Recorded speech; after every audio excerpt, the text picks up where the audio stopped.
in shape if they could. That's the most awesome athletic thing I have seen in my life. I'm telling you. I mean, talk about endurance. Now, don't mess up now. In fact, I'm trying to get the attention on you so I don't embarrass myself so much. The best sound men in the world. I'm telling you, the older and weaker I get, the more of that they get to come out through. All right.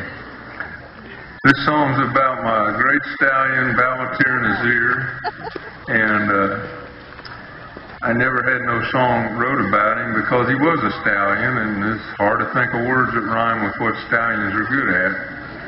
And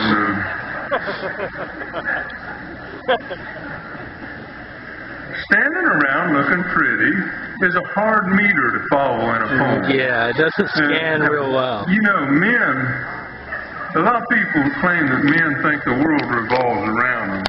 But, you know, people would claim that just ain't never seen a stallion. Because anybody that's ever known a stallion knows that they know that the world revolves around them.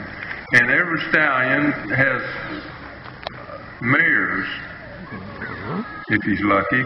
Yeah. And those mares spend their whole life, and this is not a lesson for you men. But if there are any other people here in the audience who are not men, let me just mention that in the stallion line of work, the mares just always kind of hover around him and everything.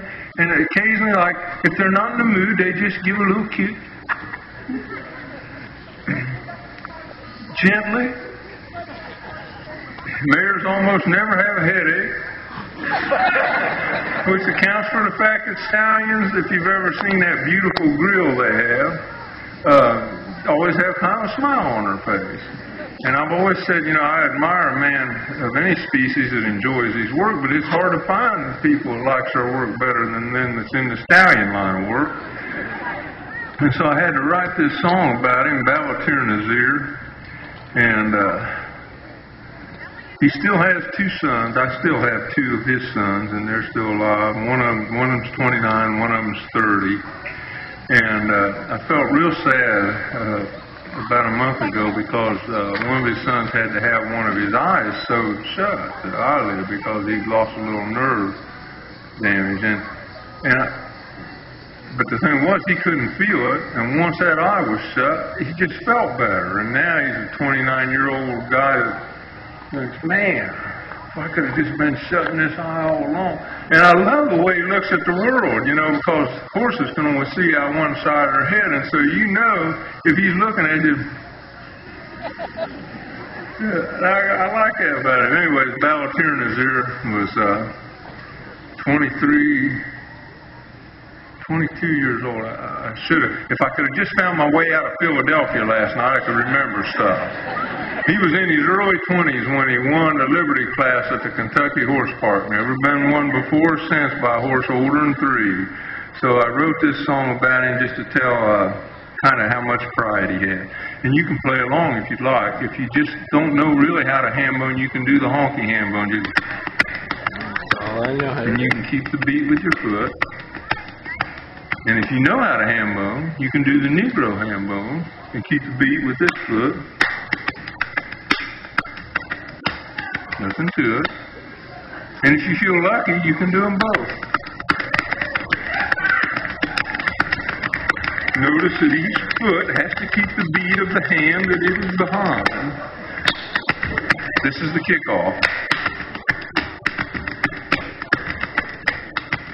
Is this slower than I usually do it? You know, it's like old-time banjo playing. My theory is that the slower you can do it, maybe the better it is. You ain't buying that, are you? Not one bit. Well, me and my horse, Bella, we're going to the fair. We're going to ride the buck and run the barrel and see everything that's there. We're going to wink at all the women. Like a tail at all the mares, we'll be hell-bent for leather when we go to the fair. We're going to shave and brush and shower and shine shoes up good and bright. Gonna strap on all the leather stuff and cinch it up real tight. Gonna jog around the warm-up ring, lean against the rail, and check out all our horses' stuff like eyes and legs and tails. Gonna jog into the show ring where the head's set good and proud when the announcer calls the names out. Well, but does it good and loud. Gonna win a say blue ribbon and show off for the crowd. Well, I guess we'll bring the stands down when Balo takes his bow. Gonna jog around the grandstand down the old midway.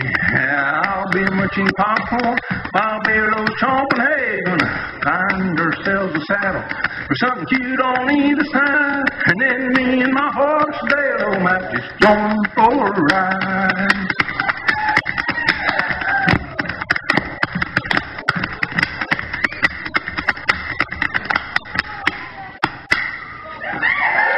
Bravo!